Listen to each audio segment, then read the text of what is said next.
সুপ্রভাত, সবাইকে সুপ্রভাত জানাই। এই যে আমি রান্না শুরু করে দিয়েছি রুই মাছের ডিমের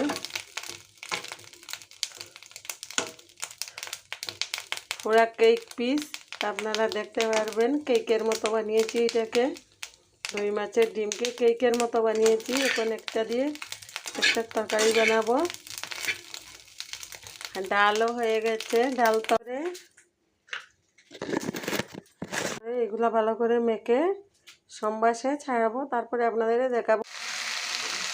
যে বন্ধুরা, এই দেখুন সব মশলা টশলা দিয়ে পেঁয়াজ দিয়ে একসাথে ভেন্ডিকে মেখে নিমক দিয়ে একসাথে মেখে বসিয়ে দিয়েছি। এরকম বানালে ভেন্ডি ফ্রাই